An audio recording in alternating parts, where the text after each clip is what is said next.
147:11 நாம் வாசிக்கும் பொழுது, தமக்கு பயந்து தமது கிருபைக்கு காத்திருக்கிறவர்கள் மேல் கர்த்தர் பிரியமாய் இருக்கிறார் என்று சொல்லி வேதத்தில் வாசிக்கிறோம்.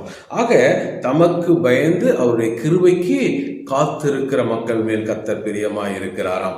இன்னைக்கு நாம் எந்த அளவுக்கு கர்த்தருக்கு பயப்படுகிற பயத்தோடு வாழுகிறோம், எந்த அளவுக்கு கர்த்தரோடு இணைந்து காத்திருந்து அவரோடு ஒன்றி இணைந்து பிணைந்து வாழுகிற வாழ்வுக்குள்ளாக போகிறோம் என்பதை நாம் யோசித்து பார்க்க வேண்டும்.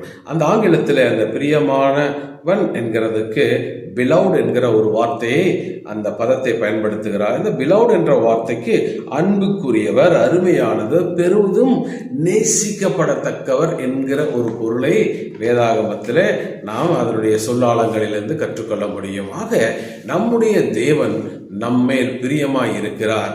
குறிப்பாக எல்லார் மேலும் அவருடைய அன்பு மழை போல் பொழிந்தாலும் பனி போல் இறங்கினாலும் தமக்கு பிரியமாக தம்முடைய சமூகத்தில் காத்திருக்கிற மக்கள் மேல் அவருடைய இருதயம் ஏங்கி பொங்கி அவர்களோடு இருக்கிறது உண்மைதான் என்பதை நாம் புரிந்து கொள்ள வேண்டும். ஆக கர்த்தருக்கு பயப்படுகிற பயம் என்கிறதான ஒரு காரியம் கர்த்தருக்கு பிரியமானது.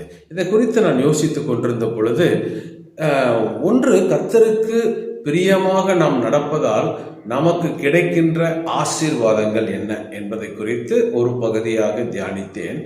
இன்னொன்று, கர்த்தருக்கு எப்படி நாம் பிரியமாக இருக்க வேண்டும் என்று சொல்லி ஒரு சில குறிப்புகளையும் நான் தியானித்து பார்த்தேன்.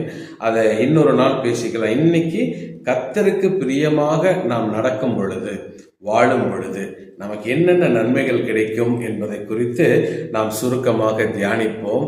கர்த்தர் நம்மோடு கூட பேசுவாராக. முதல்